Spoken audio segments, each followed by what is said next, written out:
Jai-1 stepped out of her small spacecraft and took a deep breath. The air of planet NK-427 was cool and fresh, with a hint of something sweet like honey. After 3 months alone in space, it felt good to breathe real air again. Day 1 of exploration, she said as she recorded her voice notes. The planet looks perfect for study. Jai-1 was 28 years old, with short black hair and eyes that missed nothing. Earth had sent her to find new places where humans could live one day. As a xenobiologist, her job was to study alien plants and animals to see if they were dangerous or helpful. She looked around at the strange but beautiful world. The sky was pale blue with 2 small moons visible even in daylight. Tall purple plants that looked like a mix between trees and ferns covered the hills. Small flying creatures that reminded her of butterflies, but with 6 wings instead of 4, danced in the air. Jai-1 smiled. This was why she had traveled so far from home. To discover new life, to be the first human to set foot on worlds no one had seen before. Base camp will be set up here, she said, marking the spot near her ship. Good view of the valley and close to the water source. She worked quickly. Jai-1 had done this many times before on other planets. Her shelter was small but strong, designed to protect her from bad weather and any curious animals. Inside, she set up her lab equipment and communication system. Earth base, this is Explorer Jai-1 on NK-427, she said into her radio. First day complete. No signs of danger. Beginning sample collection tomorrow. The reply would take 3 days to reach her. She was very far from home. As the planet's sun began to set, painting the sky in shades of orange and pink, Jai-1 ate her dinner and planned tomorrow's work. She would collect plant samples from the valley and set up cameras to watch the local wildlife. That night, Jai-1 slept well despite being the only human on an entire planet. The sounds of this new world were like music, the soft hooting of unseen animals, the rustle of plants in the gentle wind. Morning came with 2 suns rising instead of 1, making the dew on the purple plants sparkle like diamonds. Jai-1 packed her sample bags, testing equipment, and camera. She also took her protection gun, though she had never needed to use it on her previous missions. Day 2 begins, she recorded, starting with the valley exploration. The valley was even more beautiful up close, flowers that changed colors as she watched them. Small, 6-legged animals that looked like a cross between rabbits and lizards watched her from behind rocks. They didn't seem afraid, just curious. The life forms here have never seen humans before, Jai-1 noted. They show curiosity rather than fear, a good sign. By midday, Jai-1 had collected 20 different plant samples and recorded 15 new animal species. This planet was rich with life. She felt lucky to be here. As she climbed a small hill to get a better view of the area, something caught her eye. On the rock face ahead, there were marks. They didn't look natural. Jai-1 moved closer, her heart beating faster. The marks were in straight lines, forming patterns. They were too regular to be made by weather or animals. These appear to be artificial markings, she said, her voice now serious as she recorded, possibly made by tools. This could change everything. She touched the marks gently. They were carved deep into the hard rock. Whatever made them had to be strong and smart. Jai-1 looked around, suddenly feeling like she was being watched. The beautiful planet now seemed different, mysterious. I may not be the first intelligent visitor to this world after all, she whispered. The marks told a story she couldn't read yet, but one thing was clear. Planet NK-427 had secrets, and Jai-1 was determined to discover them all, no matter what dangers might be waiting. Jai-1 could not stop thinking about the strange marks she had found. The next morning, she went back to study them more carefully. These marks are definitely not natural, she said, taking pictures with her special camera. They look like some kind of writing or symbols. She touched the deep lines cut into the rock. They formed patterns of circles and lines that repeated. Ji-won had studied many alien languages during her training, but these marks matched nothing in her database. Someone or something made these, she said into her recorder, and they used tools to do it. As the day grew warmer, Jae-won set up her analysis equipment near the rock wall. She used a small laser to scan the depth and age of the marks. The computer says these marks are about 50 years old, she noted with surprise.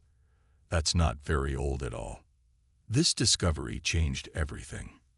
If intelligent beings had been here so recently, they might still be around. Ji-won felt both excited and nervous. Finding a new intelligent species would make her famous back on Earth, but it could also be dangerous. While she worked, Ji-won didn't notice the small drone watching her from behind a tall purple plant. The drone was the size of a fist and made no sound as it recorded everything she did. Hours passed as Ji-won carefully mapped all the markings. She was so focused on her work that she almost missed the sound, a soft clicking noise coming from the woods behind her. Ji-won turned slowly. At first, she saw nothing. Then movement caught her eye. Something big was moving between the purple trees, something that walked on two legs. "Hello," she called out. "I come in peace. I'm a scientist from Earth." The clicking sounds grew louder. Ji-won reached for her communication device and pressed the emergency button. Even though help was days away, it felt good to know that Earth now knew she might be in trouble. Suddenly, 3 tall figures stepped out from the trees. Ji-won's breath caught in her throat. They were aliens, real, living aliens. They stood about 7 feet tall with bodies covered in hard, shiny plates that looked like beetle shells. Their heads had 4 eyes, 2 large ones on top and 2 smaller ones below. Instead of mouths, they had moving parts that made the clicking sounds she had heard. "Hello," Ji-won said again, raising her hands to show she had no weapons. "My name is Ji-won. I am human. I am here to learn, not to harm." The 3 aliens looked at each other, their clicking sounds growing faster as if they were talking. One of them raised a long, thin arm. In its hand was something that looked very much like a weapon. Ji-won's heart pounded. She had been trained for this. She reached slowly into her pocket and pulled out a small disc. "This is a universal friendship symbol," she explained, holding it up. The disc glowed with changing colors, designed to show peaceful intentions to any species. "I want to be friends." The aliens did not seem impressed. The one with the weapon stepped forward. Up close, Ji-won could see that its shell was decorated with strange marks, the same kind she had been studying on the rocks. "Those are your marks," she said with sudden understanding. "This is your territory. I'm sorry if I entered without permission." The alien raised its weapon higher. The other 2 spread out, moving to surround her.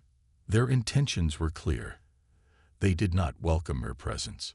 Ji-won knew she had to act fast. She dropped the friendship disc and turned to run. A blast of energy hit the ground near her feet, sending dirt flying into the air. "They're shooting at me," she gasped as she raced back toward her camp. More energy blasts followed her as she ran through the purple forest. These aliens were not interested in making friends. They'd wanted her gone, or worse. As she ran, Ji-won realized that her peaceful research mission had just turned into a fight for survival. She was alone on a planet with hostile aliens who clearly saw her as an enemy. Or at least, they thought she was alone. 3 months earlier, Ji-won stood in a large room on Earth's main space station. The walls were white, and the lights were bright. Many people in blue uniforms moved around, preparing ships for space travel. "I don't like this, Ji-won," said Han Bin, a tall man with kind eyes and a serious face. "NK-427 is too far from any help." Ji-won smiled at her partner. Han Bin was one of Earth's best AI scientists. He built smart computers for the military. "Every new planet seems too far until someone goes there," she said. "That's my job." Han Bin shook his head. "At least take the Guardian with you." He held out a small silver box. "I just finished it last week." Jaiwan looked at the box with interest. Your new project. I thought it wasn't ready yet. It's ready enough, Hanbin said, and it might save your life. Inside the silver box was a small tube filled with what looked like gray liquid. Nanites, Hanbin explained. The smallest robots ever made. Each one is smaller than a human cell. Jaiwan knew about nanites, but these look different from the medical ones doctors used. These are special, Hanbin continued. They can link with your brain. They can help you see better, hear better, and even heal faster if you get hurt. Military grade, Jaiwan asked, raising an eyebrow. Hanbin nodded. The best we have. But that's not all they can do. He lowered his voice. These nanites can work together. They can form shapes, tools, even weapons if you need them. Jaiwan looked surprised. That's not approved for space exploration missions. That's why the official records will show you're taking standard medical nanites, said a new voice. They turned to see Su Min, a woman with short hair and a commander's uniform. She was Hanbin's boss and had been Jaiwan's friend since school. Earth Defense wants eyes on NK-427. Su Min explained. We've picked up strange signals from that area. Nothing dangerous, but interesting. Jaiwan understood now. This wasn't just a science mission. So I'm not just collecting plants and rocks. You are, Hanbin said. But if you find something more, the Guardian will help you. Now, as Jaiwan ran from the alien attackers on NK-427, she remembered that day. She had taken the nanites as ordered. They had been sleeping inside her body, waiting for her command. Jaiwan reached her shelter just as another energy blast hit a tree nearby. The aliens were getting closer. She had only minutes before they would find her. She locked the door and quickly opened a hidden panel on her wrist computer. Her fingers flew over the keys, typing the special code. Guardian Activation Code. Hanbin 724, she said clearly. Full deployment. For a moment, nothing happened. Then J1 felt a strange warmth spreading through her body. The nanites were waking up. A soft voice spoke in her mind. Guardian system online. Hello, J1. Jaiwan gasped. The voice sounded like Hanbin, but she knew it was the AI that controlled the nanites. I need help, she said out loud. 3 hostile aliens are attacking. They have energy weapons. I see them, the voice said. My sensors are active. Jaiwan realized she could feel what the nanites felt. She could sense the aliens moving outside her shelter, their heavy steps sending vibrations through the ground. What can you do? She asked the Guardian. Many things, it replied. I can enhance your strength. I can create shields. I can form simple weapons. Jaiwan heard the aliens at her door now. Their clicking sounds angry and fast. Can you contact Earth? Or Hanbin? Yes, said the Guardian. A small part of me can separate and reach orbit. From there, I can send a tight beam message. Jaiwan nodded. Do it. She felt a strange sensation, like a small piece of herself was breaking away. Outside, a tiny silver drop leaked from the shelter's air vent and shot up into the sky, too small and fast for the aliens to notice. The door began to melt as the aliens used their weapons to burn through. They're coming in, Jaiwan said, trying to stay calm. You are not alone anymore, the Guardian replied. We will protect you. As the door fell open, and the 3 insect-like aliens stepped inside, Jaiwan stood up. Her eyes now glowed with a silver light. The aliens had no idea what they had just awakened. Far from where Jaiwan stood facing the 3 aliens, a much larger alien ship sat hidden in the mountains. Inside, Tulmak, the commander of the Krev forces, clicked his mandibles with anger. Find the human, he ordered his soldiers. Bring her to me alive if possible, dead if necessary. Tulnak was bigger than the other Krev, with black shell armor marked with red signs of high rank. The Krev had claimed this planet as their own. Any intruder was a threat to their plans. "Our scouts report she has a small shelter with Earth technology," said one of his officers. "3 hunters are already there." Tolnak moved to a large screen showing a map of the area. "Send 2 more hunting parties," he ordered. "Cover all escape routes. This human must not be allowed to report back to Earth." Meanwhile, in Jai-1's shelter, the 3 Krev hunters had stopped in surprise. The human female's eyes glowed with silver light. This was not normal for humans, according to their information. "What are you?" asked the lead hunter in their clicking language. Jai-1 didn't understand their words, but she could sense their confusion. The nanites in her body were changing her. She could feel them spreading through her muscles, making her stronger. "I think they're surprised," said the Guardian's voice in her mind. One of the aliens raised its weapon. Ji-1 moved with new speed, diving to the side as the energy blast hit the wall behind her. The nanites had improved her reflexes. "I need to escape," Ji-1 fought to the Guardian. "Creating diversion," the AI replied. Suddenly, silver liquid flowed from Ji-1's hand and formed a small ball. It rolled across the floor and then exploded with a bright flash. The aliens clicked in pain and confusion as the light blinded their sensitive eyes.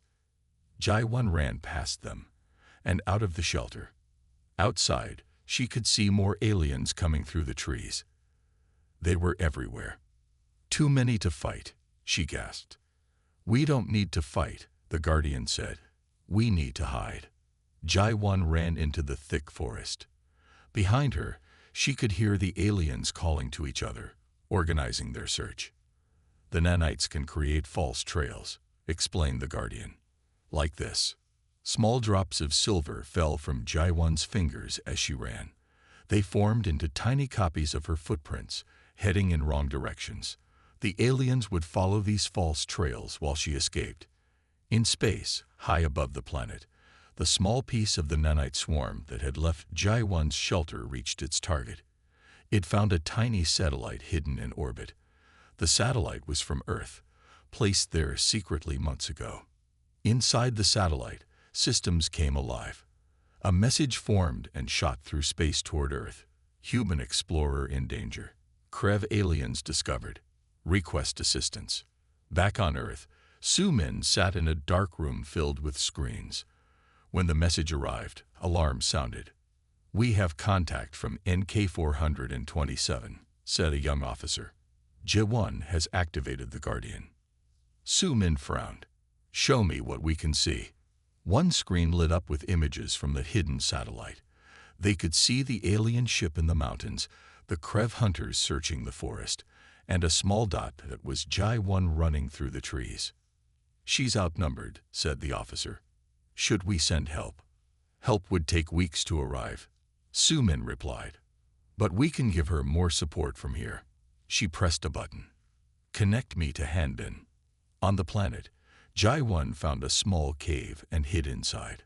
The nanites formed a thin shield over the entrance, making it look like solid rock from outside. "I need to know what they're saying," Ji-1 told the Guardian. "Can you help me understand their language?" "I can try," the AI replied. The nanites can form tiny listening devices. They can record the alien speech and help translate. Tiny silver drops separated from Ji-1 and flowed out of the cave. They would find the aliens and listen to them. "Nanites deployed," said the Guardian. "But I've discovered something else important. The Krev are transmitting messages to their home world. They're planning to claim this entire star system." Ji-1 realized this was no longer just about her survival. If the Krev took control of this system, Earth would lose valuable planets for future colonies. "Then we need to do more than hide," she said with determination. "We need to gather information about them." As night fell on the alien planet, the hunters became the hunted. The Krev still thought they were chasing one helpless human. They had no idea she had the most advanced technology Earth had ever created flowing through her veins. And she was ready to use it. As morning came, Ji-1 moved carefully through the forest. The nanites had changed her overnight. Her skin now had a slight silver shine, and she could see much better in the dark. The Krev have set up their main camp 2 miles north. The Guardian told her. Their ship is in the large clearing. Jai-1 nodded. Can we get closer without them seeing us? Yes, the Guardian replied. I can bend light around us. Not perfect invisibility, but close enough if we move slowly. Jai-1 felt the nanites shift on her skin. A strange ripple passed over her body, and then she could barely see her own hands. She looked like a heat wave in the air, a slight blur that was hard to notice. Amazing, she whispered. She moved carefully toward the Krev camp. As she got closer, she could see many aliens moving around a large ship. They were setting up equipment and building small buildings. They're not just hunting me, Jai-1 realized. They're making a base here. Yes, the Guardian agreed. This is a full settlement operation. Jai-1 hid behind a large rock near the edge of the camp. She watched as Tolmak, the commander, gave orders to his soldiers. I still can't understand what they're saying, she said. The spy nanites are learning their language, the Guardian explained. Soon we will understand them. Jai-1 had an idea. Can some nanites enter their equipment? Their computers? Yes, the Guardian said. Small amounts can separate and infiltrate their systems. Do it, Jai-1 ordered. Let's find out their plans. Tiny drops of silver slid from her fingertips and moved like small insects across the ground. They entered the Krev camp, too small for anyone to notice. Some climbed into machines, others attached to the aliens' communication devices. In orbit, the satellite received new data from the nanites. It sent this information to Earth. Su-Min and Han-Bin looked at the information with worry. The Krev are a major species, Han-Bin said. If they claim that system, Earth will have problems. Su-Min nodded. Jai-1's mission is now critical. We need to know their weaknesses. Han-Bin touched a screen, sending a message to the Guardian system. Gather all possible intelligence on Krev technology and command structure. Back on the planet, Jai-1 received the new orders. She watched as her nanite spies worked. Some had formed tiny cameras inside the Krev ship. Others had connected to their computers. I'm getting information, the Guardian told her. The Krev have a strict chain of command. If the leader is confused, the others don't know what to do. Jai-1 smiled. That's useful. What about their technology? Their equipment needs regular maintenance, the Guardian said. They have to reset their systems every day at the same time. Jai-1 thought about this. Can we use that? Yes, the Guardian replied. I can program some nanites to disrupt their equipment during reset. That night, as the Krev performed their daily system maintenance, strange things began to happen. Communications stopped working. Lights flickered on and off. Security sensors showed enemies that weren't there. What is happening? Tolmak demanded, his clicking sounds angry and fast. Unknown problems. Commander, one of his officers replied. All systems are failing. Outside the camp, Jai-1 watched with satisfaction. The nanites were causing chaos. Phase 1 is working, she told the Guardian. They're confused. Some Krev soldiers ran into the forest, chasing ghost readings on their sensors. They fired their weapons at shadows and empty spaces. They think the planet itself is attacking them, Jai-1 said with a small laugh. The Guardian's voice seemed pleased. They still believe they are fighting one human. They do not understand what they are really facing. Jai-1 nodded. Let's increase the pressure. More nanites flowed from her hands, forming small flying devices that looked like the local insects. They flew into the camp, carrying special programming. As the Krev tried to fix their equipment, these new nanites would cause more problems. Each repair would lead to 2 new failures. By morning, they'll be desperate, Jai-1 said. She didn't know that Tolmak was smarter than she thought. Even now, he was ordering his best scientists to examine a strange silver substance found on one of their broken machines. The Krev were about to discover they weren't fighting against a planet or a single human. They were fighting against something much more advanced. Inside the Krev laboratory, Tolnak stood over a small glass container. Inside was a tiny drop of silver liquid that moved by itself, trying to escape. "What is it?" Tolnak asked the scientist. The scientist, a smaller crab with special tools attached to his front legs, studied the silver drop carefully. "It is technology, Commander," he said. "Not natural. Too advanced to be simple." Tolnak clicked his mandibles in thought. "From the human?" "Yes," the scientist confirmed. "But this is not known human technology. This is new." The silver drop suddenly stopped moving. It seemed to be listening. "Destroy it," Tolnak ordered. The scientist pressed a button, and strong electricity shot through the container. The silver drop broke apart and stopped moving. Outside the Krev camp, Jaewon gasped in pain. She felt a small part of herself die when the nanites in the lab were destroyed. "They killed some of us," the Guardian said in her mind. "They now know you are not alone." Jaewon frowned. "Then we need to move faster. What have you learned from their computers?" "Much," the Guardian replied. "I know their communication codes. I know how their weapons work. I know their plans for this planet." "Good," Jaewon said. "It's time for the next step." Back on Earth, Hanbin sat in a dark room filled with screens. He was watching everything through the satellite in orbit around NK 427. "The Krev have discovered the nanites," he told Sumin. "We need to help Jaewon." Sumin nodded. "The defense fleet is ready, but they will take 3 weeks to reach her." Hanbin typed quickly on his keyboard. "I'm sending her new instructions. The Guardian has more abilities than she knows." On the planet, Jaewon received Hanbin's message. Her eyes widened in surprise. "The nanites can do that?" she asked the Guardian. "Yes," it replied. "With enough material, we can create larger structures. We can even make temporary copies of humans." Jaewon smiled. "Let's give the Krev something to worry about." She placed her hands on the ground. Silver liquid poured from her fingers, much more than before. It spread across the forest floor, splitting into smaller streams that moved in different directions. "Creating new forms," the Guardian said, "finding materials to use." The nanites began collecting dirt, rocks, and plant material. They broke these down and rebuilt them into new shapes. By morning, the forest was full of strange silver figures that looked almost human. In the Krev camp, an alarm sounded.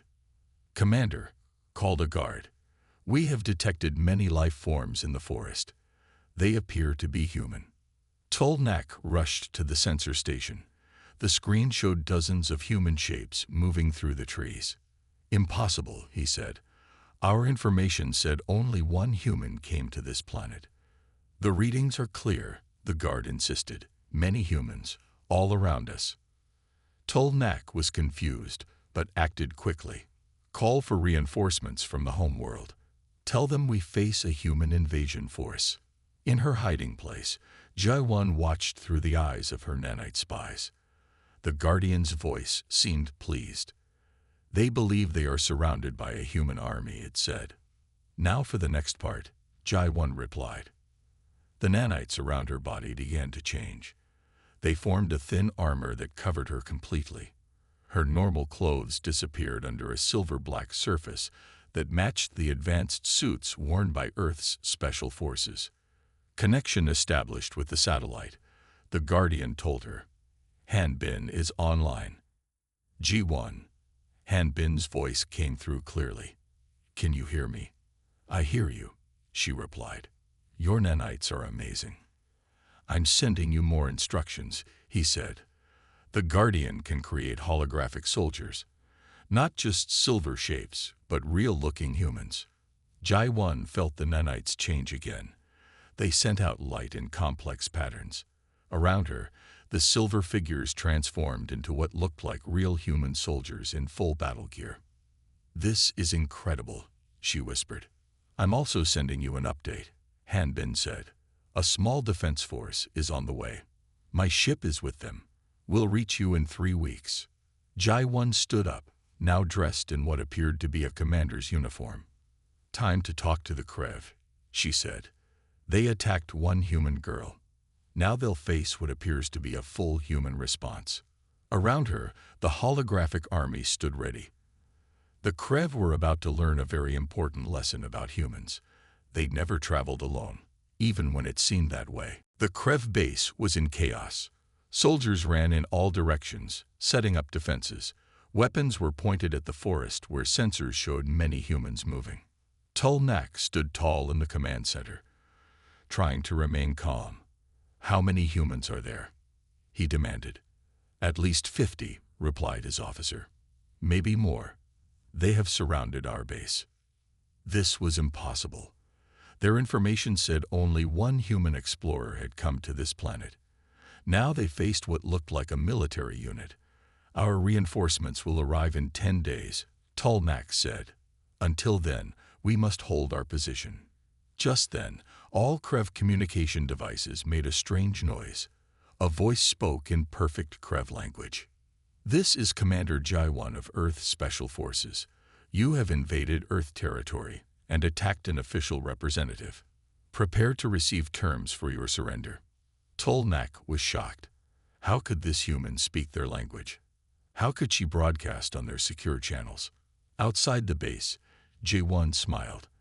The nanites were working perfectly. They had learned the Krev language from listening to them, and could now speak it through their communication system. "The Guardian is amazing," she thought. "Thank you," replied the AI in her mind. "The holographic soldiers are in position. The Krev believe they are real." Around her, 50 perfect copies of human soldiers stood in formation. They looked solid and real, though they were just light and nanites working together. If a Krev tried to touch one, they would feel resistance, as if touching a real person. "Time to show ourselves," Jai-1 said. She walked toward the Krev base with 10 holographic soldiers behind her. The nanite armor made her look like a high-ranking human commander. At the edge of the Krev base, guards raised their weapons. "Hold your fire," Jai-1 said in the Krev language. "I come to speak with your commander." The guards looked at each other in confusion. Then one went inside to get Tulnak. Soon, the tall Krev commander came out. He looked at Jai-1 and her soldiers with all 4 of his eyes. "How did you bring so many humans here without us detecting your ships?" he asked. Jai-1 smiled. "Earth has many technologies you don't know about, just as you didn't know this planet was already claimed by us." This was a lie, but the Krev didn't know that. The nanite spies had learned that the Krev respected strength and territory claims. "We found no sign of human settlements," Tulnak said. "Because we hide them well," Jai-1 replied. "This planet has been under Earth observation for years." In orbit, the satellite continued to send everything back to Earth. Su-Min and Han-Bin watched the conversation with amazement. "She's handling this perfectly," Han-Bin said. "The nanites are creating a perfect illusion." Su-Min nodded. "And our fleet is on the way. But will the Krev believe her until then?" On the planet, Tulnak was thinking hard. This situation was not what he had expected.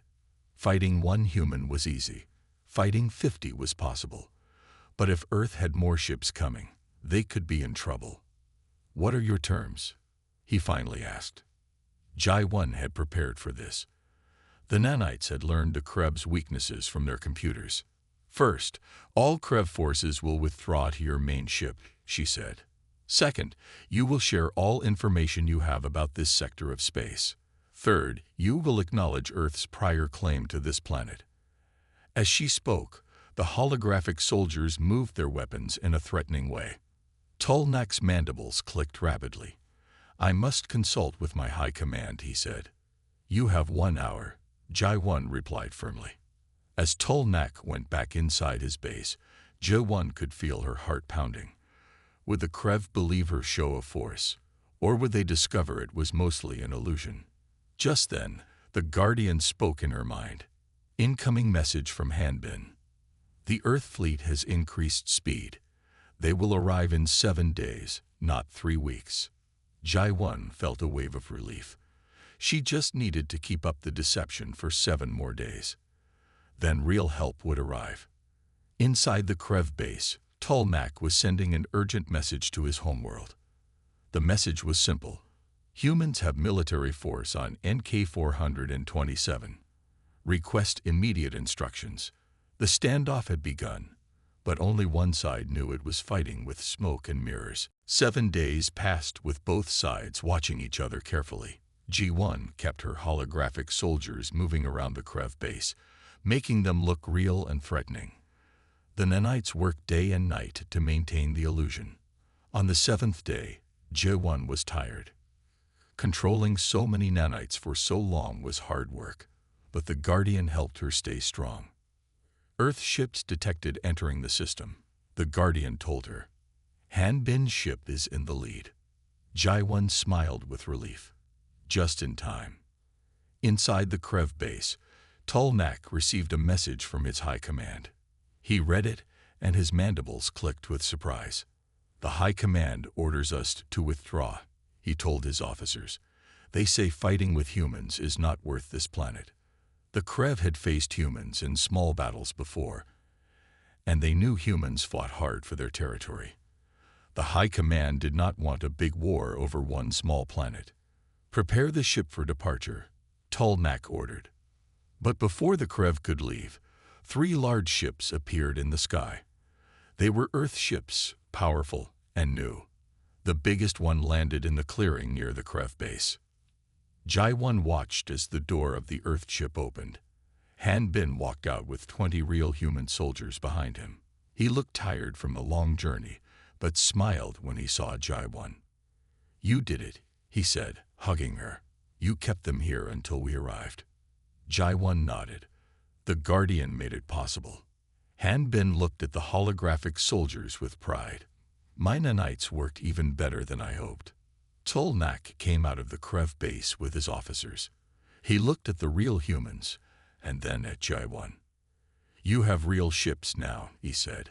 We will leave as ordered by our high command. Ji1 had been thinking during the 7 days of waiting. She had learned much about the Krev from the nanite spies.